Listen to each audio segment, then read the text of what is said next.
दोस्तों, जब टेलीस्कोप और मॉडर्न टेक्नोलॉजी का आविष्कार नहीं हुआ था तो हम सौरमंडल के बाहर की कल्पना भी नहीं कर सकते थे। लेकिन जैसे जैसे हमने अपनी टेक्नोलॉजी में सुधार किया और अंतरिक्ष में सेंध लगानी शुरू की तो धीरे धीरे ब्रह्मांड के रहस्य परत दर परत खुलते गए और आज हम सौरमंडल से दूर गहराई तक भी काफी कुछ जानते हैं। यहां तक कि हमने सौरमंडल के हर एक ग्रह की क्लियर फुटेज तक निकाल डाली। कहीं ग्रह की जमीन पर शोध अंतरिक्ष यानों को भी भेज दिया गया, जहां हम आपको सौरमंडल के हर एक ग्रह की रियल फुटेज इस वीडियो में दिखाएंगे। आखिर जिस ग्रह की हम कल्पना करते हैं वह ग्रह रियल में कैसा दिखता है। आप देख रहे हैं फ्यूचर साइंस यूट्यूब चैनल। ऐसे वीडियोस देखने के लिए चैनल को सब्सक्राइब करें। बुध। हमारी जर्नी की शुरुआत सौरमंडल के सबसे पहले और सबसे छोटे ग्रह बुध से करते हैं। बुध की पढ़ाई करने के लिए कई अंतरिक्ष यान भेजे गए। सबसे पहला बुध पर परिक्रमा करने वाला अंतरिक्ष यान मैसेंजर अंतरिक्ष यान था। मैसेंजर ने बुध ग्रह की कई सारी फुटेज खींचकर वैज्ञानिकों को भेज दी, जिनमें कई सारे बड़े बड़े गड्ढे थे। यहाँ आप जो फोटो देख रहे हैं वह मैसेंजर अंतरिक्ष यान द्वारा ली गई है, जो 270 किलोमीटर के व्यास वाले वैन आइक नामक क्रेटर की है। इसके अलावा मैसेंजर ने 1525 किलोमीटर के व्यास वाले और 2 किलोमीटर की ऊंचाई तक पहुंचने वाली पहाड़ियों से घिरे विशाल कैलोरिस बेसिन क्रेटर की एक तस्वीर भी खींची। 2015 तक मैसेंजर अंतरिक्ष यान ने बुध ग्रह की लगभग 2 लाख फुटेज को ले लिया था। यह अंतरिक्ष यान मार्च 2011 से बुध ग्रह के चारों ओर परिक्रमा कर रहा था। जैसे इसका ईंधन कम होना शुरू हुआ, फिर 2015 में वैज्ञानिकों ने इसे बुध ग्रह से टकराकर नष्ट कर दिया। हालांकि टकराने से पहले भी इसने बुध ग्रह की फोटो खींच ली, जो कि आज तक की मनुष्य की ली गई बुध की सबसे नजदीकी तस्वीर है। शुक्र। बुध के बाद हमारे सौरमंडल का सबसे गर्म ग्रह शुक्र आता है। यह पृथ्वी के सबसे निकट का ग्रह है और इसका वातावरण कार्बन डाइऑक्साइड, सल्फर ऑक्साइड और नाइट्रोजन गैस से बना है। शुक्र ग्रह के वातावरण में ग्रीन हाउस गैसेस होने की वजह से यहाँ का तापमान बहुत ही ज्यादा है। इस ग्रह पर कदम रखने वाला सोवियत संघ का वेनेरा 13 लैंडर था, जहां से उसने पहली बार शुक्र ग्रह की तस्वीर भेजी, जिसे 1 मार्च 1982 को लॉन्च किया गया था।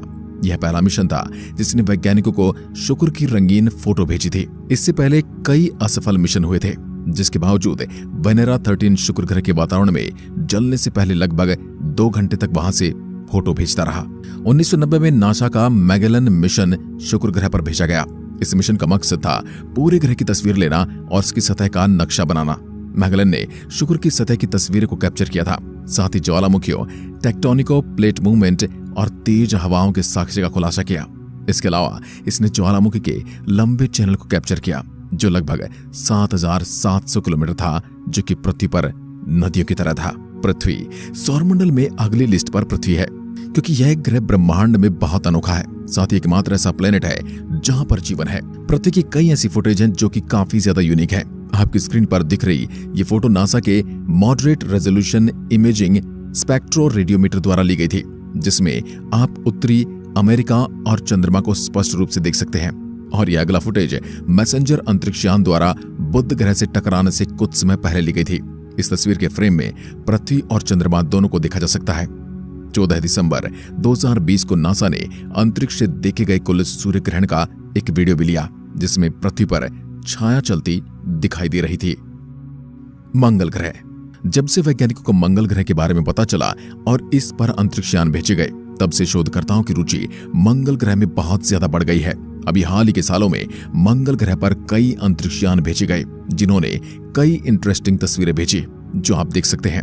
1979 में वाइकिंग 1 ऑर्बिटर को मंगल ग्रह पर भेजा गया था, जिसने मंगल ग्रह की यह स्पष्ट तस्वीर कैप्चर की थी, जिसमें वेलेस मैरिनरिस के रूप में जाना जाने वाला क्षेत्र भी शामिल था। इसके बाद वाइकिंग 2 ऑर्बिटर लॉन्च किया गया, जिसने मंगल के दक्षिणी ध्रुव और वहां मौजूद आइस कैप की तस्वीरें ली। 2013 में यूरोपीय अंतरिक्ष एजेंसी ने वेलेस मैरिनरिस के उत्तरी क्षेत्र में स्थित हर्बस खसमा नामक क्षेत्र की कई हाई रेजोल्यूशन तस्वीरें कैप्चर की। अभी आप अपनी स्क्रीन पर जो वीडियो देख रहे हैं, यह कहीं तस्वीरों को मिलाकर बनाया गया है, जो वेलेस मैरिनस का एक उच्च रेजोल्यूशन दृश्य हमें दिखाता है। बृहस्पति। हमारे सौरमंडल का सबसे बड़ा ग्रह बृहस्पति भी वैज्ञानिकों के लिए स्टडी का विषय रहा है। 10 जुलाई 2017 को जूनो अंतरिक्षयान ने लगभग 9012 किलोमीटर की ऊंचाई से ग्रह के प्रसिद्ध ग्रेट रेड स्पॉट की एक तस्वीर ली, जो आज तक की तूफान की सबसे नजदीकी तस्वीर है। जूनो अंतरिक्षयान ने बाद में थोड़ी अधिक दूरी से रेड स्पॉट की एक और छवि ली।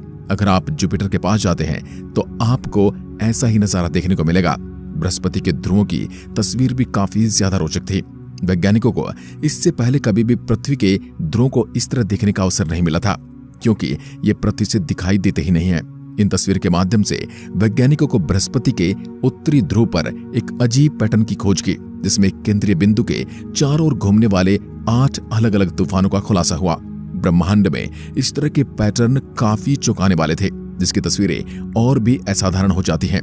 ये देखने पर तो आपको काल्पनिक लग सकती है, लेकिन ये हैं वास्तविक तस्वीरें। 19 नवंबर 2018 को जूनो अंतरिक्षयान ने बृहस्पति की एक और आकर्षक फोटो ली। इस तस्वीर में बृहस्पति के बादलों का ये दृश्य देखा जा सकता है और इसे देखने पर बृहस्पति को हमारे सौरमंडल का सबसे खतरनाक ग्रह माना जा सकता है। सौरमंडल के सबसे बड़े ग्रह बृहस्पति के बाद अब सौरमंडल के सबसे सुंदर ग्रह शनि की बारी है। इसके चारों ओर के छल्ले इसे और अधिक आकर्षक बनाते हैं। कैसिनी ह्यूजेंस अंतरिक्षयान द्वारा शनि की सबसे अच्छी फुटेज ली गई। 21 अक्टूबर 2002 को अंतरिक्षयान ने 285 मिलियन किलोमीटर की दूरी से शनि की एक फोटो ली, जो आप देख सकते हैं।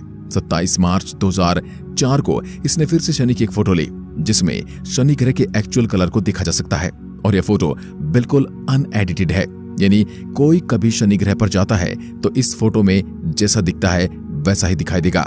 इसके बाद कैसिनी ह्यूजेंस ने शनि की एक और फुटेज ली, जो पूरी तरह से काली दिखाई देती है, क्योंकि सूर्य सीधे ग्रह के पीछे स्थित है। कई लोगों ने तस्वीरों की तुलना ब्लैक होल से की है।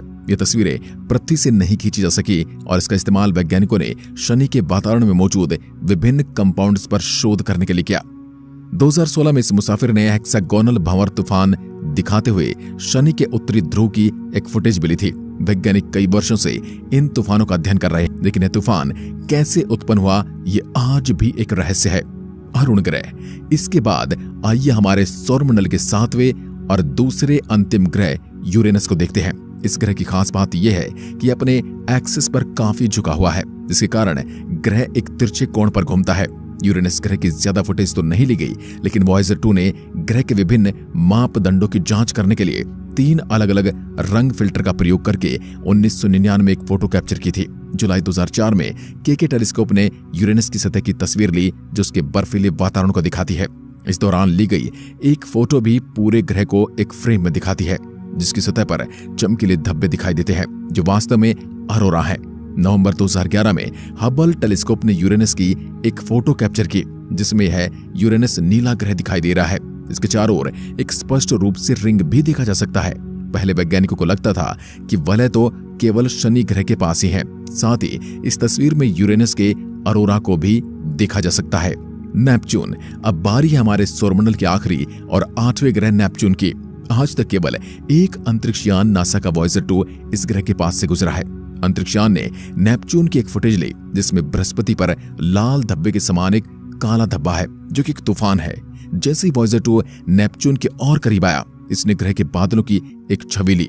कुछ साल पहले हबल टेलीस्कोप ने भी इस ग्रह की तस्वीर ली थी। ये तस्वीर दिसंबर 2020 में ली गई थी, जो नेपच्यून के डार्क सहित उसकी हाई रेजोल्यूशन फुटेज भी दिखाती है। पृथ्वी के इतना दूर होने के बावजूद भी यूरोपीय दक्षिणी ऑब्जर्वेटरी नेपच्यून की एक स्पष्ट फोटो कैप्चर करने में सक्षम रही। इस फुटेज को पृथ्वी से ली गई ग्रह की सबसे स्पष्ट फुटेज माना जाता है। प्लूटो। हालांकि हमारे सौरमंडल की ग्रहों की लिस्ट तो पूरी हो गई, लेकिन भाई प्लूटो भी तो है। इसको कैसे भूल सकते हैं। यह सौरमंडल का ग्रह तो नहीं रहा, लेकिन फिर भी काफी इंपॉर्टेंट रोल प्ले करता है। प्लूटो की सबसे अच्छी फुटेज 13 जुलाई 2015 को न्यू हॉरिजॉन्स अंतरिक्षयान पर लंबी दूरी की टोही इमेजर द्वारा ली गई थी। अगले दिन 3 और फुटेज ली गई, प्रत्येक अलग अलग रेजोल्यूशन में थी। प्लूटो की एक और तस्वीर ली गई, जिसमें इसका चंद्रमा चौरन भी है। इसमें इन दोनों की काफी स्पष्ट रूप से देखा जा सकता है। आज की वीडियो के लिए बस इतना ही। मिलते हैं अगले वीडियो में, तब तक के लिए सीखते रहिए और देखते रहिए फ्यूचर साइंस यूट्यूब चैनल। धन्यवाद। जय हिंद, जय भारत।